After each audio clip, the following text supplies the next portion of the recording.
Candy Heart Hustle becomes six-figure second income. If you can't find what you're looking for, make it for yourself and anyone else who might want it.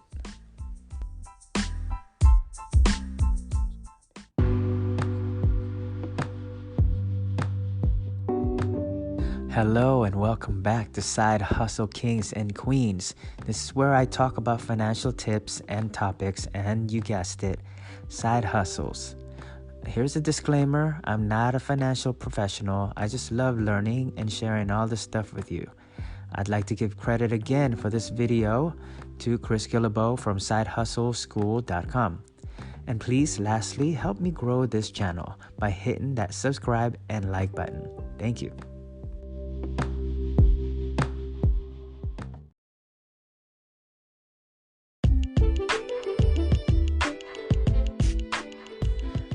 This classic lesson led Sarah Kasinski to a six-figure hustle. In her case, she was looking for custom printed candy hearts to send to clients at her day job. It sounded like a fun idea, and surely it couldn't be too hard to find someone to do that, right? Well, Sarah searched everywhere, and she found very little information.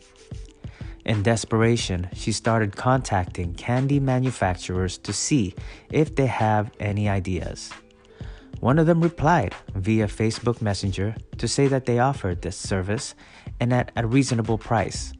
But when she looked for more details, she couldn't find any. The company's website was non-existent.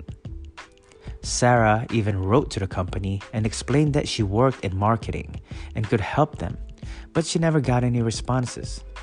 As a marketer, she couldn't resist it.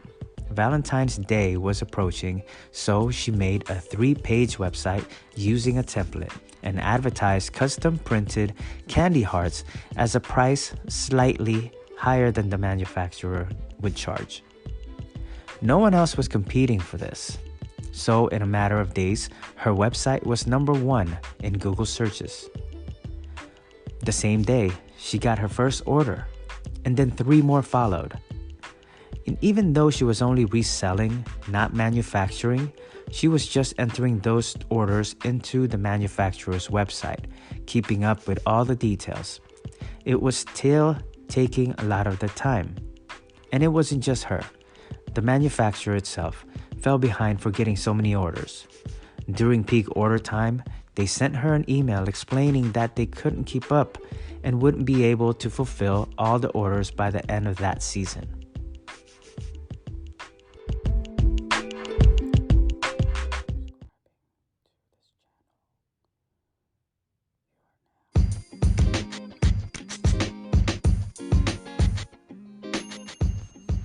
Custom printed candy hearts is a seasonal business with 90% of orders coming in during the 6 to 8 weeks before Valentine's Day.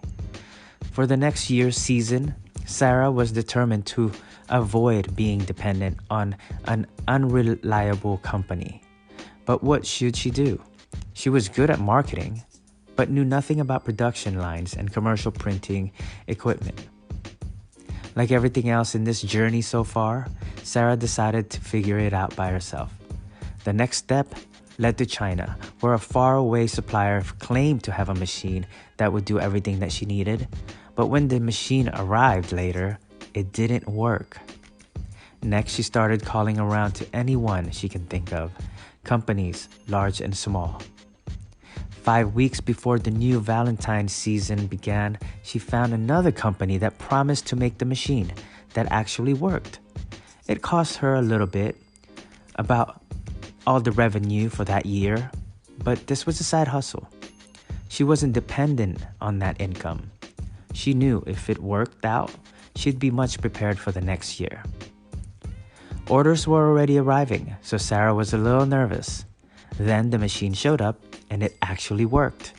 She ran it 12 hours a day, 7 days a week. She called it complete insanity. She sent the final orders out via overnight courier to make sure everyone received them in time. And now she was sitting in a good place. She had the number 1 page for Google ranking for something lots of people wanted, and she had the ability to fulfill all of the orders herself.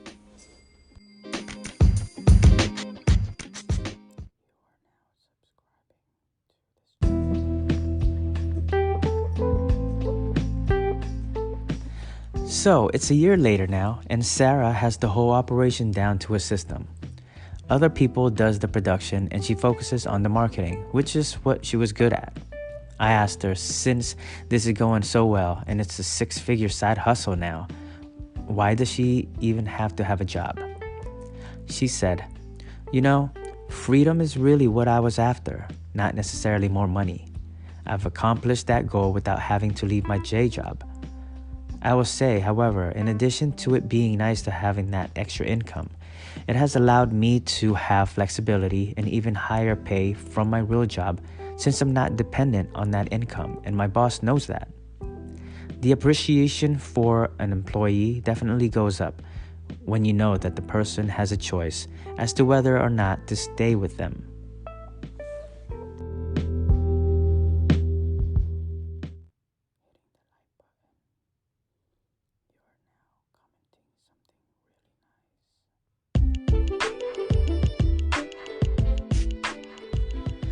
In addition to the if it doesn't exist, maybe you should make it lesson, there's another classic lesson that shines through this story.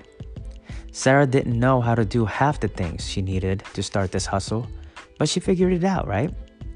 Whenever she encountered obstacles, she searched for a way around them.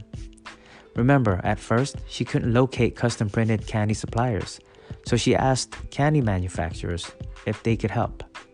And then she was too dependent on the unreliable manufacturer, so she found a way to do the manufacturing herself. And then that first machine she ordered from China didn't work, so she decided to invest her entire season's revenue in a new machine that actually worked. She was able to take that risk because she wasn't dependent on a side hustle income.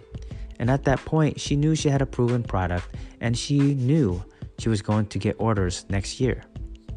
If she could only find a way to fulfill them, she'd be in a great place. So I think Sarah is skilled at many things, but perhaps the most important is resourcefulness. She decided what she wanted and what she wanted to do, and then she found a way to make it happen.